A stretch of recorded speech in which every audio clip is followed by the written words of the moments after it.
Alright, we'll be making our flounce now. To make the flounce, you place the fabric you want to use for your flounce and the lining, place them together. Make sure you place them together, don't cut them separately. And then get the midpoint of your fabric, the midpoint. You can start by marking a kind of cross. As you can see it here, mark a kind of cross, and then at the center of it is your midpoint. Okay, from that midpoint, decide on whatever width you want to use for your flounce. You can use 4, 5, 6, depending what you want. So here I'm using 4. Now mark that 4 from the center, from the midpoint. Mark that 4 inches in a circular form. As you can see, right, I've marked 4 in a circular form and I've connected it.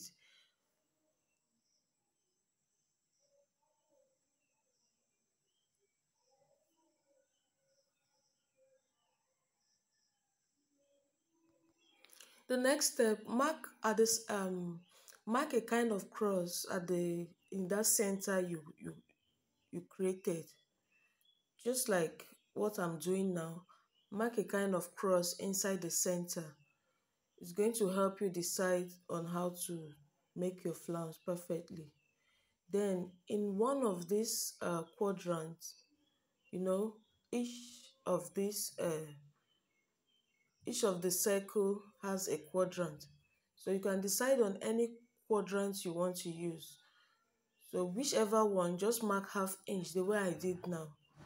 Mark half inch in any of the quadrants. Okay, you can see the half inch I marked, and then from that half inch now you start taking your 4 inches again. Start taking your 4 inches just the way I'm doing it.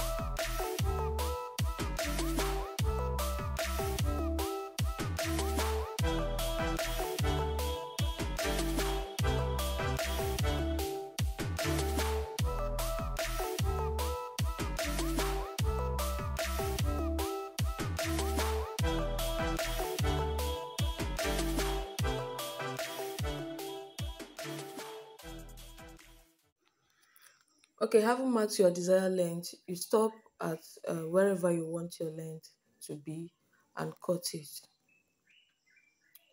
To get your perfect length, you just have to measure the length of the flounce you want, and then from the circle you measure the length of the circle you have marked out. Maybe you want to use a flounce length of 30. From that circle, start measuring it and stop at 30. So that's how to get your length. I'm cutting mine out now. Just follow the pattern I'm doing it, and you get yours perfectly.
Okay, now we'll be making the back part. To perfectly get this back part for the slit, always add 2 inches to your slit. That 2 inches, you'll be using it for your hemming. Okay, you'll be using that 2 inches for your hemming and for your band. So when you're marking out your slit, for instance, you want to use a slit of 7 inches, make it 9 inches. That's plus 2 inches. 7 plus 2 to get 9. That 9 inches, you now know you'll be removing 7 for your slit and then 1.5 for your hemming on the lower part and then half inch for the upper part band. Take note of that, please. Then the line you are seeing there is the 2 inches for our zip allowance. That's our 2 inches for zip allowance. And then we'll be working with a zip of about 7 to 8 inches. So at the top part, you mark your 7 to 8 inches. And then at the lower part, you mark your slit allowance.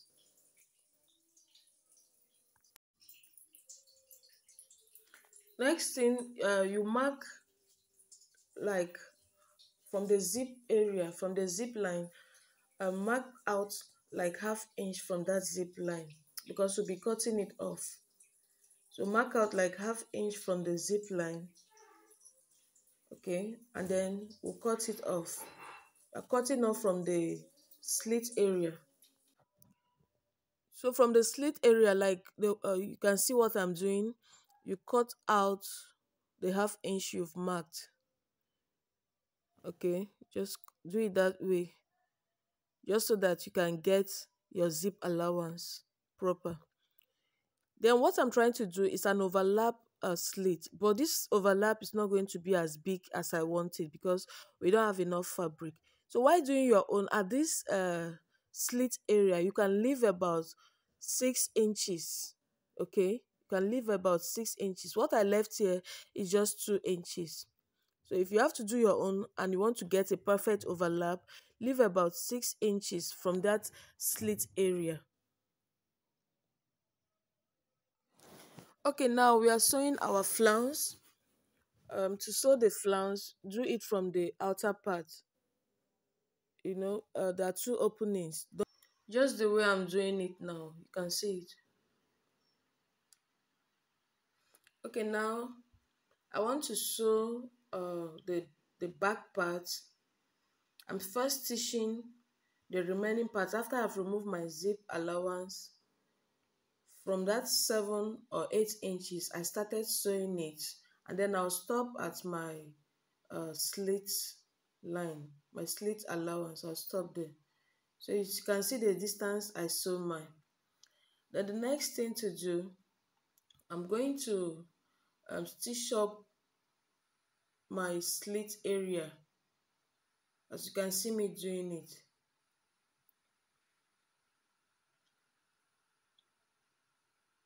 I'll stitch it up just the way I'm doing it. You can see the allowance there is just 2 inches. So if you can extend yours to 3 or even 4 or 5, you get a better slit. You get a better overlap slit. So you see what I'm doing? I'm double stitching it so that it will be strong enough.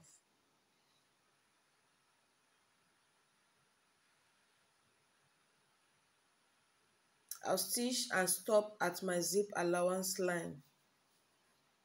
My zip allowance is about 7 to 8 inches, so I'll stop there. So this is what we have. You can see it.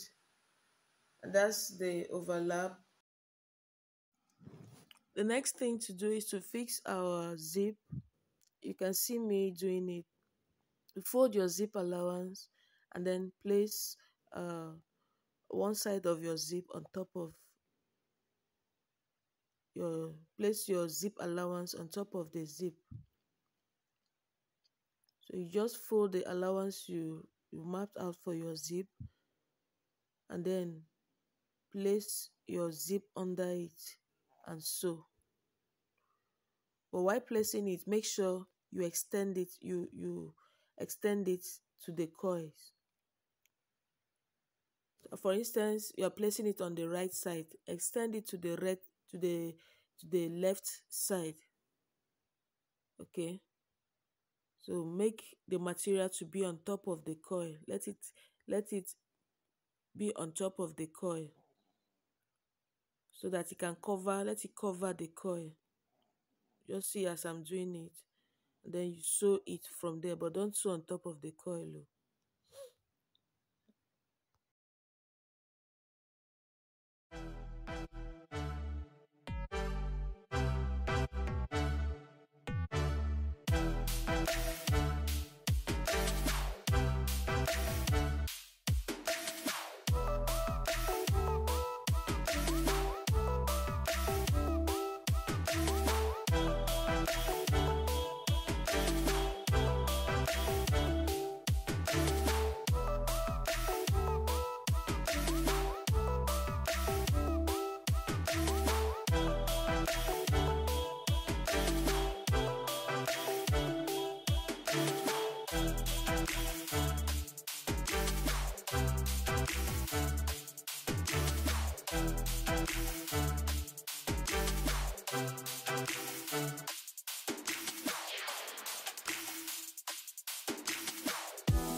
In sewing this other part, don't let the coil cover the fabric, just like you did in the first one.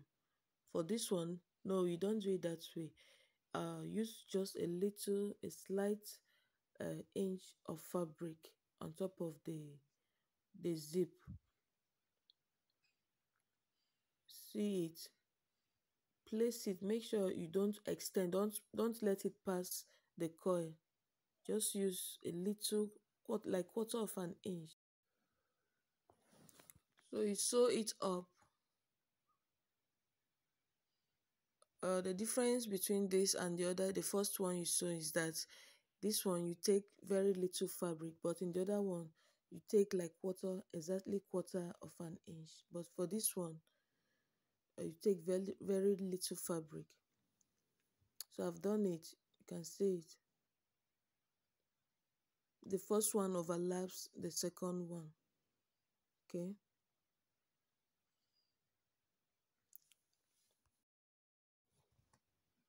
So I'm sewing my darts now.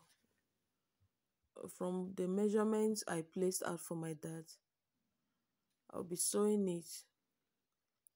I'll mark ½ inch on both sides of the dart line and then sew it. I'm making a dart of about 4 to 5 inches. Don't let your dart extend your zip length. No, don't let your dart extend your zip length. Whatever dart you want to use, let it not be longer than your zip length. Now I've marked out that for both sides, and I'll be sewing it, I'll be stitching it up just like that. Make sure the end of your dart is very pointed, very slanted.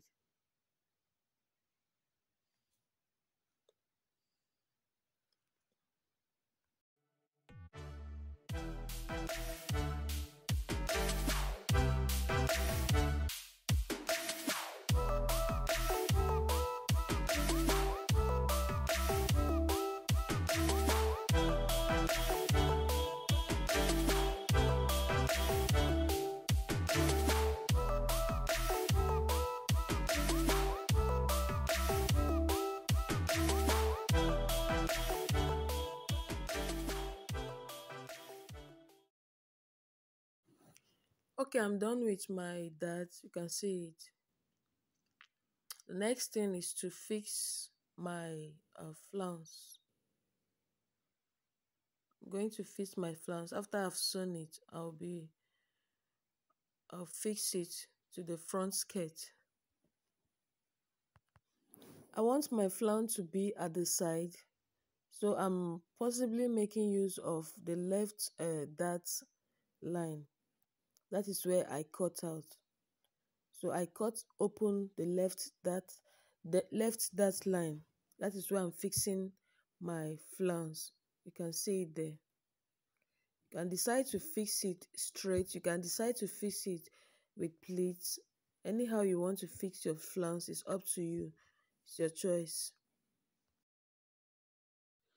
Okay, now I want to first of all tack up the other side of the flounce. You can see me doing it. I just want to stitch it up together. So I'll do that before sewing it on my fabric.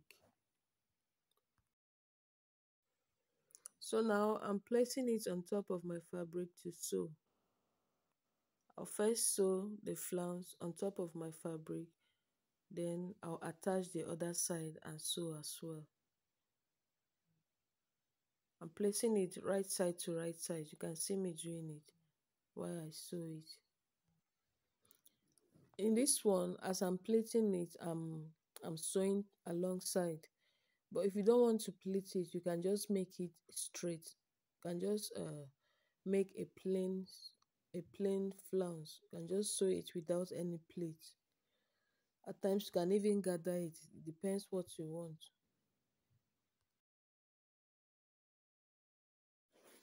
Here now, sorry.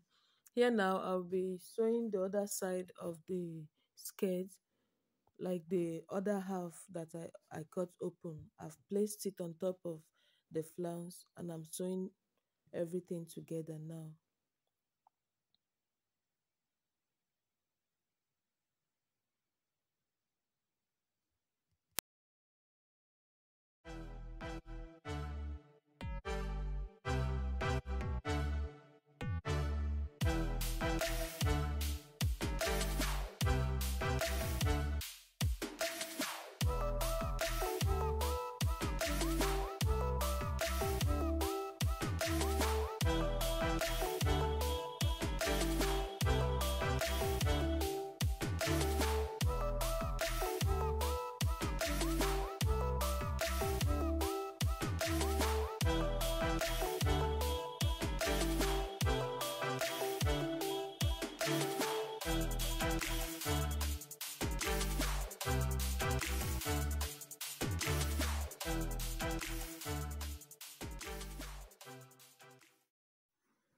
So I'm done sewing it now. You can see the effect.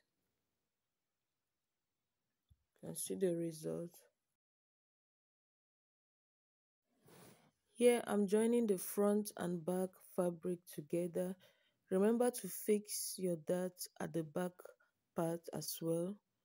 So I'll be joining it together. I'll first take my waist measurement. Whatever my waist measurement is, I'll divide by 2 because my fabric is no longer on fold. So when I divide by 2, whatever results I get, I will deduct, I will split it on both ends. I'll do same thing too for my hip, right? And then I'll stitch it up. For instance, if my waist is 40, I'll divide it by 2 to get 20. And then when I measure out 20 from the waist, anything that is remaining, I'll mark it out. I'll measure it as well. And then whatever I measure, assuming it is 4, I'll divide 4 by 2. And then I'll mark 2 on one side like I'm doing, and then 2 on the other side as well. So that is where I'll be stitching up from. Make sure what you are left with is exactly your waist measurement. I'll do same thing for my hip and then I'll sew it up. For you to know your hip, you first measure your waistline to hip line. So the line I marked now is my hip line. I'm measuring out my waistline down to my hip line. It's always between 7 to 8 inches. So it's from there now that I'll take my hip measurement. I'll repeat the same thing I did for the waist area. Assuming my hip is 40, you divide your 40 by 2 to get 20. Or your hip is, assuming the hip is 44, divide it by 2 to get 20. Then that's 20, you measure out your 20. Whatever you have left, like I measure out the 20, whatever I have left now, I'll measure it out as well, and then divide it into two on both sides. Then at the lower part, at the hem area, also reduce it with 1 inch or 1.5 inches. And then when you are done doing that, you sew up the two sides. Sew them up, fix your band, and then hem the lower part of your fabric, and your skirt is ready.